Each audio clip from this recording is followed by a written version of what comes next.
Robert, thank you so much for being on with us today. Thank you. You're here today for a conference in Romania. I'm really excited to see how that goes, and thank you for being here. I think Romanian people appreciate it. Yeah.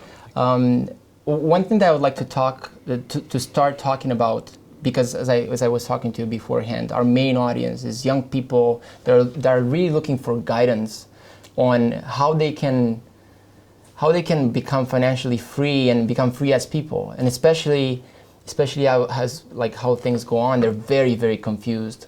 So we were talking about the kind of emotional habits and how we were taught. So let's start with that. What do you think is the main problem that people have in their minds when it comes to the way they've been taught and kind of like how they think about financial education as a whole? That's Rich Dad, Poor Dad is a story about my two fathers. My poor dad was a school teacher, very smart man. And my rich dad never went to school. And so the information, so starting at the age of 9, growing up in Hawaii, the information was different, the advice was different. So I think most of your viewers out there sitting inside their head are the words from their mother and father. Go to school, get a job, pay taxes, save money, buy a house because it's an asset, get out of debt, and invest in the stock market. That creates poor people. It's a hypnosis train going through your brain. So when people say, how do I change my life? Well, you change those words. I wouldn't go to school because you learn nothing about money in school. I wouldn't get a job because if I have a job, I'm an employee. And then I'd pay taxes, and I don't pay taxes. And I don't save money. And I use debt to get rich, and I don't invest in the stock market. That's why I'm rich. And so the young people who are listening right now are saying, but that's what my mom and dad said. But that's what mom and dad say all over the world. So to the young people, I just say challenge or question what you've been taught. Because from the Bible, I'm not religious, the word becomes flesh. So if you say, go to school, they say, but I learned nothing about money. Get a job, you become an employee. If you're an employee, you work for money, I pay taxes. Then they tell you to save money. Why would you save money when the government's printing money? You know, and get out of debt. Well, debt is money. I use debt to get rich. Most people use debt to get poor and invest in the stock market. I don't invest in the stock market. So when you wonder why so many people struggle financially, is they haven't challenged the hypnosis, the words, go to school, get a job, work hard, save money, pay taxes. Until you question those hypnotic trances, you don't change. So when I was a little boy, I had poor dad and rich dad, saying, in your head. He's saying, go to school. My rich dad goes, what a waste of time that is, Right. And the way my rich dad taught me is just playing Monopoly. 4 greenhouses, 1 red hotel. I learned about money. I learned to be a capitalist, not an employee. I don't pay taxes. I use debt for money. And I don't invest in the stock market. And when I say that to adults, they get angry at me. So, well, that's what I've done. I said, well, that's why you're poor. But when I said to young people, you have a chance yet. You have a chance. I'm not saying I'm right. I'm just saying question the hypnotic trance put in your head, because that's what keeps people poor. And I think that's the advantage young people have, and you know that because they haven't been brainwashed. Oh, they have been brainwashed, but they have a chance to change the brainwashing. They don't need to deny 30 years of their life. Correct. Because if you've been doing a job, and like if you're doing all those things, and now Robert is going to say this, then I either can deny that or deny 30 years of my life. So it's a big, big problem, right? Yeah, the old guys like me, they get angry at me. So I've done that all my life. I said, yeah, that's why you're poor. Yeah. And they go, and they get angry at me when the economy doesn't exist out here. The economy exists in here. Yeah. And until you change the words become flesh. If you get a job, you're an employee.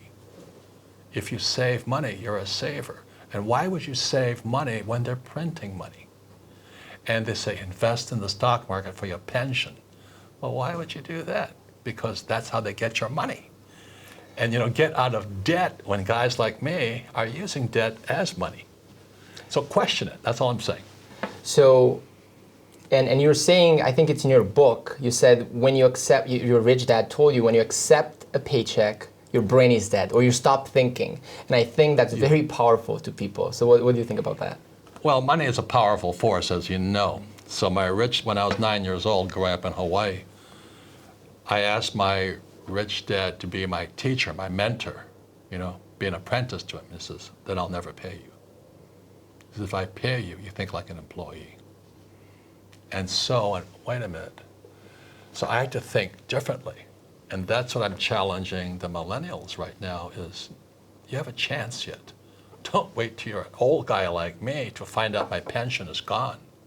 See, right now in America, Wall Street is robbing the pension funds of the school teachers, the firefighter, and police officers. So there's going to be millions of people like me, my age, who they got a job, they work hard, they save money, they got out of debt, and they put the money in a pension plan, and it's all gone.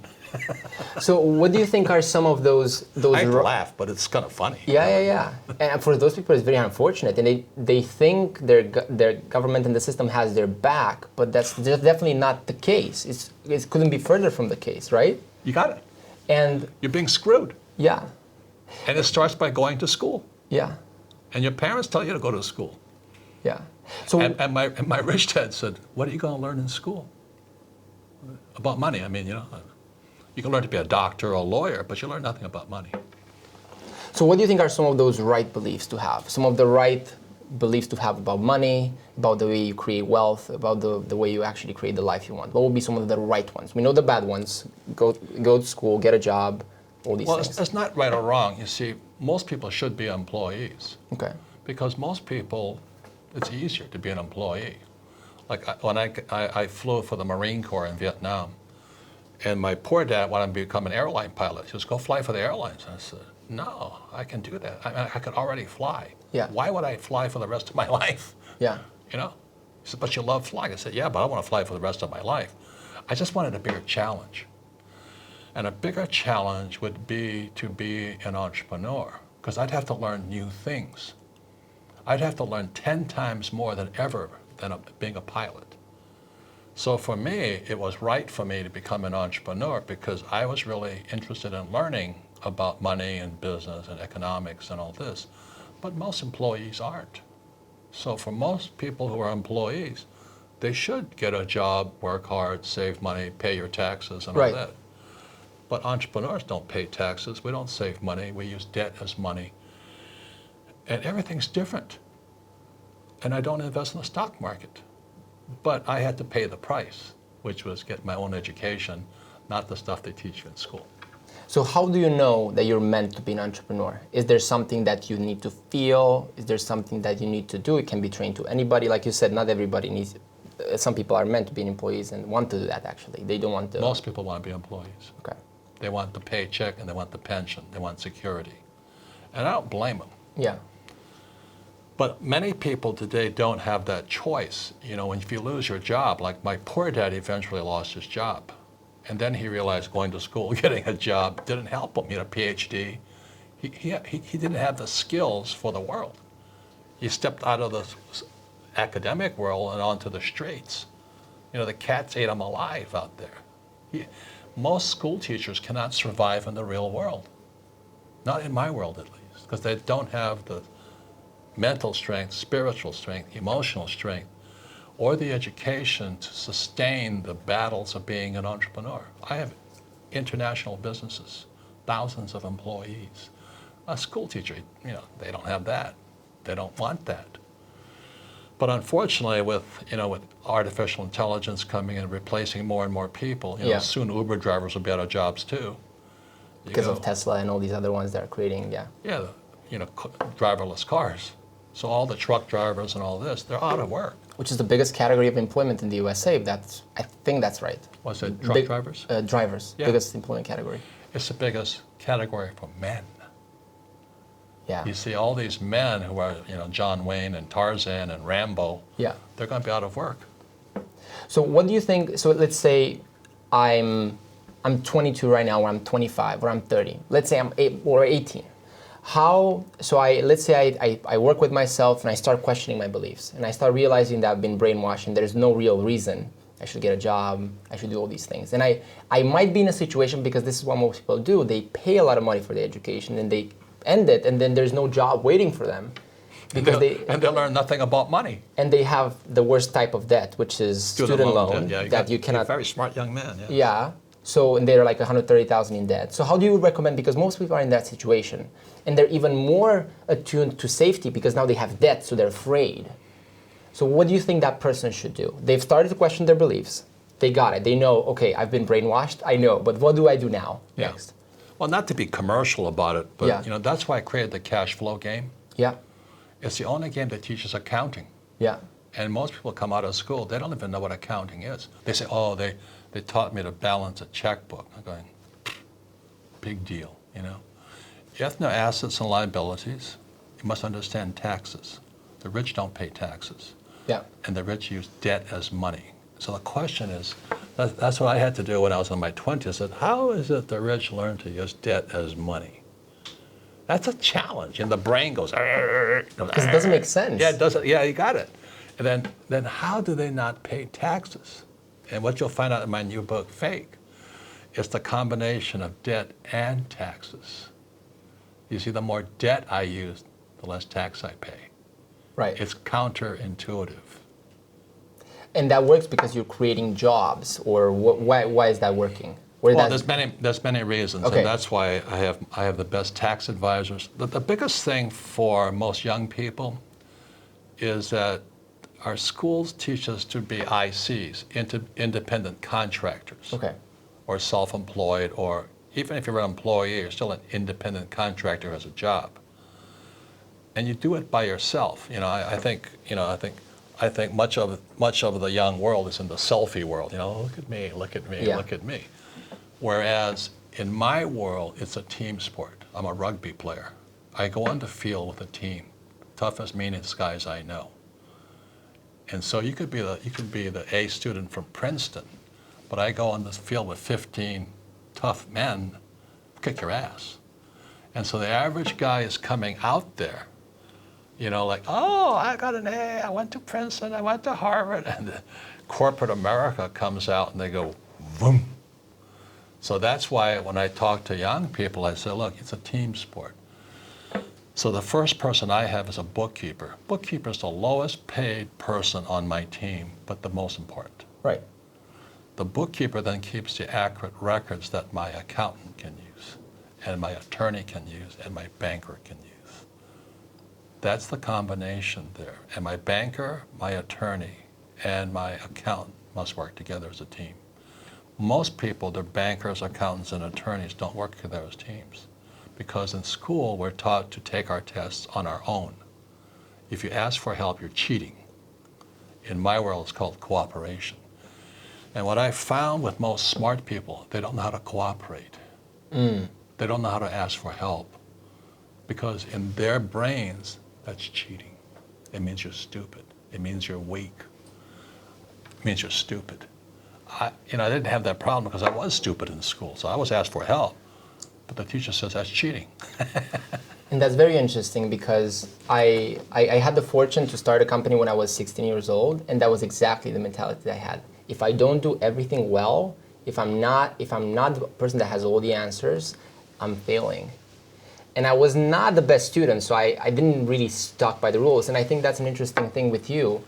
What rugby taught you, and being in the Marine Corps. Yeah, taught you. When we flew into combat, we flew in as sections of aircraft. Right.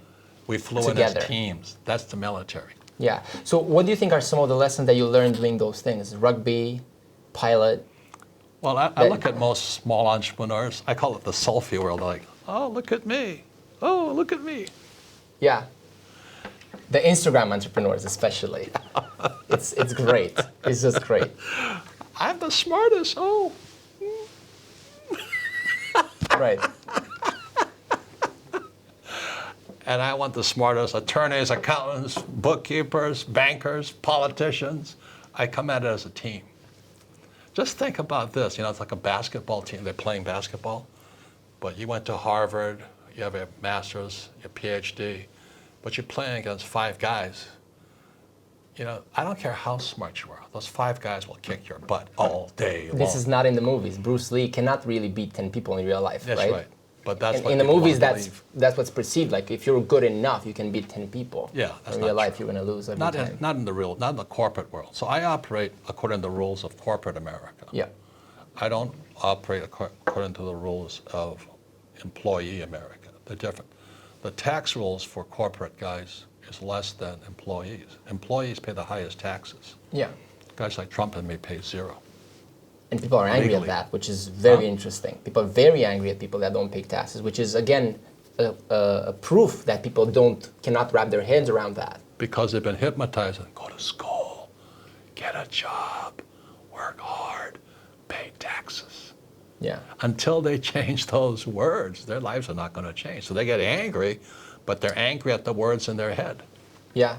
So what are some of the other things, some key points that we could talk about from your new book? Because I know Rich Dad Poor Dad, you probably talked so much about that. It's a great book. I've read it when I was 15, and it's amazing that you've made accounting so interesting. Yeah. It's like a combination between an amazing storyteller and accounting, which is not the combination you would think of. So Right. I think when I look at it, I think that's the reason it had so much success, because people devoured it like a story, but it was accounting. So you tricked them. You're a very smart young man. So you made them eat their broccoli by making it look Yes. like a Big Mac or something Yes, like that. yes. It's amazing. So we're not going to talk that much about that. But what do you think are some key things that was the reason that you wrote this book, and some things that we can give people? Well, if Rich Dad Poor Dad was high school, Yeah. this is graduate school. Okay. So it's basically saying many of the same things at a little higher level of thought. So a person should start with Rich Dad Poor Dad. If they don't like Rich Dad Poor Dad, they'll hate this book. Perfect. Because they went to school, they got a job, they're working hard, they're saving money, they're getting out of debt, and they're in the stock market. Right. They're getting screwed. Right. But if you want to find out why guys like me don't do that, then you read Fake. The biggest thing about fake is, the dollar became fake, the US dollar became fake money in 71. But it's the fake teachers. Why would you listen to a poor person? Why would you listen to a poor person about money? And that was my poor dad. Very good man, PhD, but he always says, go to school, get a job, work hard, pay taxes, get out of debt, and invest in the stock market. He's trying to hypnotize me. And my rich dad, thank God I had a rich dad, he goes, you got to be an idiot to follow that advice. And so you're a very bright young man to pick up Rich Dad Poor Dad is only a book on accounting. My Cash Flow Game is only a book on accounting. That's a takeaway. It's all, but if you don't know accounting, you don't have accountability. Yeah. You have accountability in your life. And then you can question when somebody tells you to invest in the stock market. I go, well, when do I get my money back? So in Fake, I talk about the infinite return. I never use my money. I don't need to save money. I use debt 100% of the time, and I don't pay taxes. So that's kind of what you find out in Fake. Fake money, fake teachers, fake assets. Because every time a teacher told me to get a job, I said, you got to be kidding me. She goes, if you don't get good grades, you won't get a job. And I said, oh, that's good. I'm glad to hear that, And the teacher would go nuts. And they go, why don't you want a job? I said, because I'll pay taxes then. You got to pay your taxes. And I said, well, what about this? So I took real estate courses, not because I like real estate, because real estate is about debt and taxes. Right. So the more debt I use, which is real money, debt is real money, the less tax I pay. And especially with the interest rates right now, that have been lowest in the last 5,000 years or something like that. Money is cheap right now, zero. Yeah. Get Yeah. it free. Yeah. Why would you save it? Why would you save it when they print it? It's until you question, all the young people, they just question what's inside that head. Who hypnotized you? Parents most of the time. Yeah. Most probably. And were your parents rich or poor? Probably poor. Well, Hard-working, right? paying taxes, Yeah. they went to school, if you're middle class. yeah. So for the Do you people, think Donald Trump's sons pay taxes? none of them pay taxes. No. Do you think they have jobs? No. In that book, I have Jared Kushner, who's Ivanka Trump's husband. Yeah. And the New York Times interviews him. The reporter is an A student, smart guy with a job, and he just can't understand how Kushners, who are richer than the Trumps, Jewish family richer than the Trumps, how they get away with not paying taxes. And this reporter was going crazy. It's in the book, in Fake. He just couldn't understand it because he's been hypnotized. So it's a collision of ideas. So when I say I don't pay taxes, then this whole, you're cheating, you're a crook, you're a criminal comes up. And then they can't hear me. And I talk about trading, investing. I invest as an insider. And for the average person who knows very little, they say, well, insider trading is illegal. No, it's not. But they've been programmed to think it's illegal. There are certain forms of investing where insider trading is illegal. But for the most part, it isn't illegal. But what fires off, because they've been hypnotized, oh, insider trading, he's a crook. Oh, and he doesn't pay taxes. Do you think I'd be writing about it if I was a criminal? So I wrote Fake so people could challenge the hypnosis in their brains, go to school, work hard, pay taxes, get out of debt. I used debt as money because in 1971, money became debt. Yeah. So it seems like an underlying psychological problem more or less than information, because the information, it's available. You do such an amazing job. Well, you put your life against this goal, basically. And I'm curious about why you do that and why you continue to do it, because I think it's not intuitive to people. Like, he can make all this money and he spends his time with me in an interview teaching young people. Like, it's not exactly the most ROI use of your time, right? So if you look at it from the outside. But what do you think is so if I'm a young person listening, I'm going to listen to this. What do I have to do to break the hypnosis? Because most people that don't want to hear it will dismiss the message. Yes. So should I meditate? Should I spend time thinking about it? Should I just... Okay. I love meditation. I think everybody should meditate, to cure the conflict that's going inside. Because I purposely say those things to create conflict. Perfect. Because if you don't change those thoughts, you'll wind up like my poor dad. Yeah. Very highly educated poor guy who worked very hard all his life. I felt for him. Yeah. Then he got fired by the people he challenged. And he found that his PhD meant nothing. Yeah. PhD always stands for poor, helpless, and desperate. So the moment they threw him out of the... That's a great acronym. So the moment they threw him out of the school system, he was like this stray dog who couldn't feed himself on the streets. The streets just ate him alive. Whereas an entrepreneur, I love the streets. It's like dog eat dog out there. It's fun. It's game. It's like playing rugby. But most academics can't play the game of rugby because it's too nasty. But some guys, I love the game. Yeah. I love sports. I love it so much. Yeah. That's amazing. And what do you think, for example, if you look against, we've been in the longest, growth period of ever. Where do you think? Why are you laughing? Growth? Go ahead. People look at it now, and because they're scared and they're safety oriented, thinking, oh, I couldn't really start now because there's a financial crisis coming. Yeah. So why would I start now? So it's still the safety that they're looking for. So what would you say about that, about the financial crisis coming up? There should be some sort of corrections happening in the future. Well, let me ask you this. If you had bought a ticket to get on the Titanic, right? Yeah. And you knew it was going to sink, what would you do? Not buy the ticket. Well, let's say you already bought the ticket. Okay, I'll build the best boat to get out of it. I would be getting ready to get off of it as quickly as possible. Okay. I would be looking at life rafts and checking things out and things like that. Yeah. Because we're going down. Yeah. And this is the difference. Crashes make the rich richer.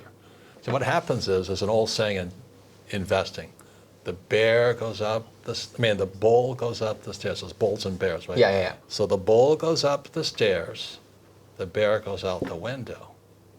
So if you want to get rich quick, I like the crashes. Because you can buy low. Oh, shit, it comes down so fast. So if you can do it in stocks, you can short the thing, you can do, naked put, yeah. You can be instantly quick. but it's slow going up, but it's fast when it crashes.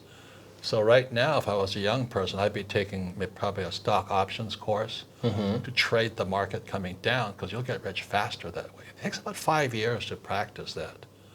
But I love crashes. I get really excited about a crash. Unfortunately, most people get wiped out. But nonetheless, the facts are crashes make the rich richer. That's why fake is fight fake with facts. Yeah. So if you want to get rich quick, it's when the Titanic is going down. You can sell lifeboats. That's a great analogy. And what do you like about your general purpose? And we're going to wrap up here in a couple of minutes. But about your general purpose, I'm really, really curious, because most people think, again, I'm trying to think from the perspective of the stereotype, of the conditioning, let's say. And most people think, well, if I'm as rich as Robert, why would I spend time doing all these things? Even so, why would I spend time educating people? And even so, why would I even work anymore? Because if I have enough money in my head, I'm done. I need to get a vacation in Hawaii, which is exactly the reason that they don't do that. But what drives you to keep doing what you're doing?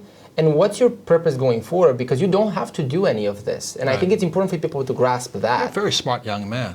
Yeah. Well, I thank you. No, you're very intuitive. It's that I don't need the money. That's the reason I do it, I retired at 47. I had more than enough money. And people kept asking my wife, and I said, how'd you guys, she was 37. She didn't marry me for my money, because I didn't have money when we started. Yeah. I lost a business just before I met her. And we just made it back. So anyway, they kept asking us, how'd you guys do it? I said, do you have a job? No. Do you have a retirement plan? No. Did you save money? No. So they kept asking us, and we created the cash flow game so they could understand income statements, balance sheets, statements of cash flow. Which highly recommended. I took that. Yeah, so the cash flow game is how you can have fun learning about the most boring subject called accounting. And you have fun. It's like playing Monopoly, but what makes rich cash flow different than Monopoly is a financial statement. Yeah. Because your banker only wants to see your financial statement. Banker doesn't want your grades or what school you went to. Yeah. They want to know your financials. So when the markets crash, my financials are so strong, bankers threw money at me. They still call me. Because you're the only one that has good financial statements at that point. Well, there's a low percentage. They know I can take their debt and make money from debt. The average person will take debt and lose money. So cash flow, the game, and even Rich Dad Poor Dad, you take debt and make money. The average person takes debt and loses money. So they don't want to give you any more money. So that's what drives me on. So when I went to military school, I didn't go to regular school. Went to a military academy in New York. The first lesson, the first word they teach us is, what's your mission?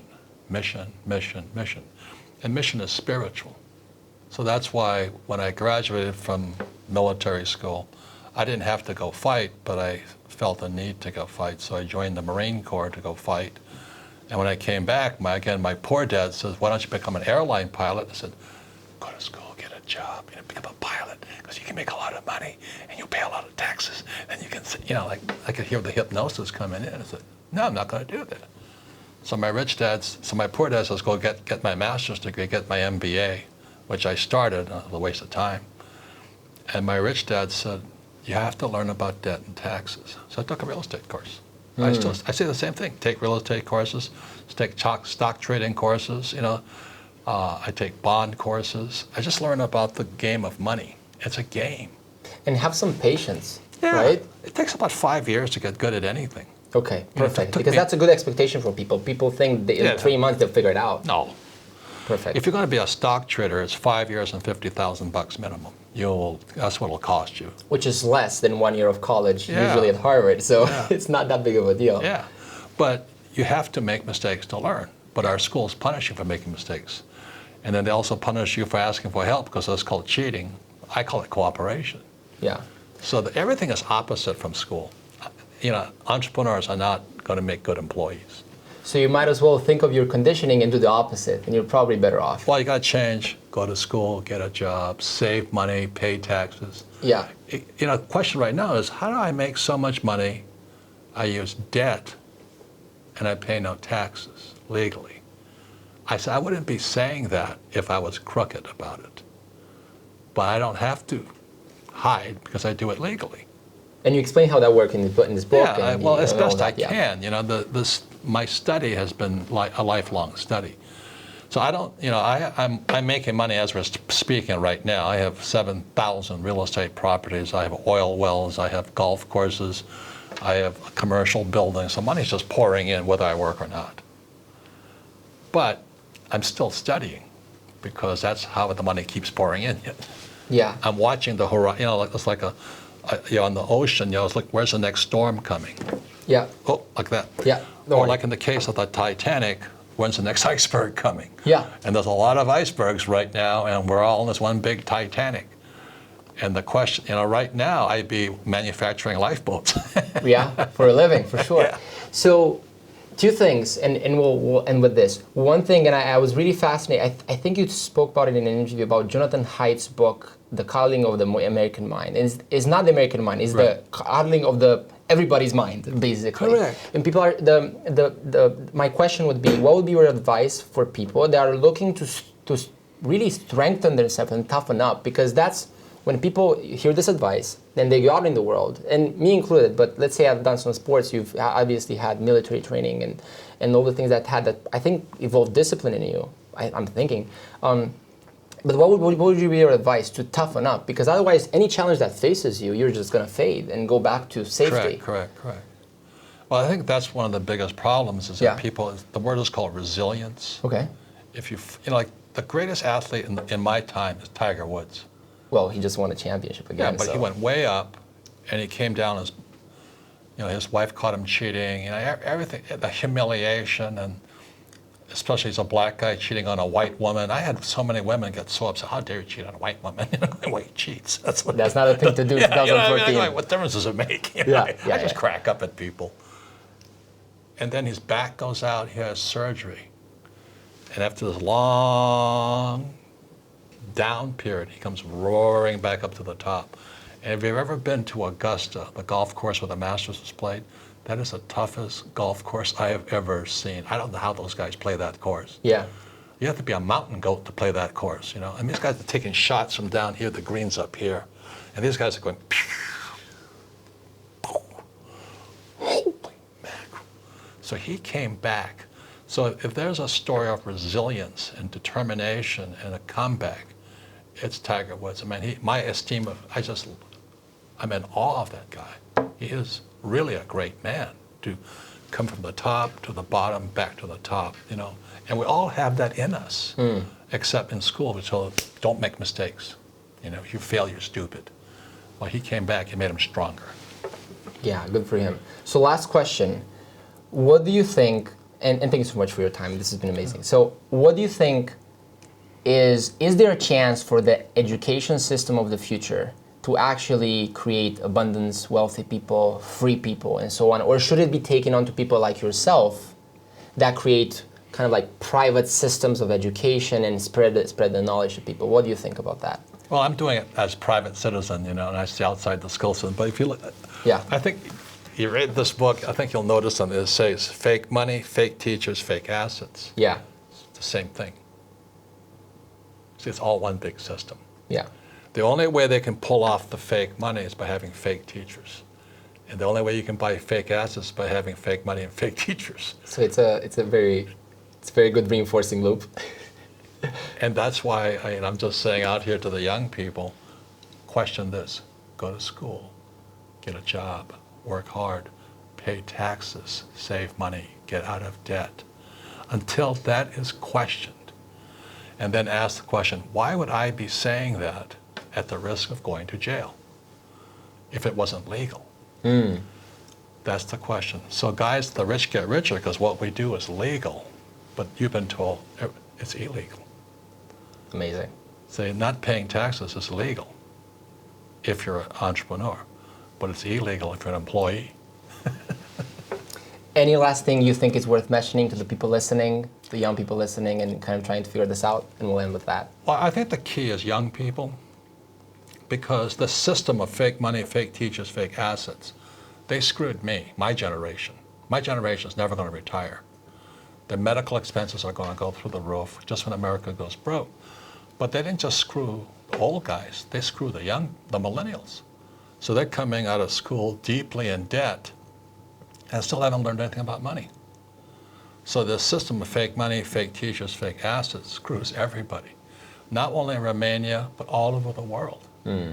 So that's really, if you can think, comprehend something that big, then you can make your own personal choices and changes. Perfect. Thank you so much, Robert, for your time. If everybody that's listening, hope people act on this. Yeah, thank you. Thank you so much.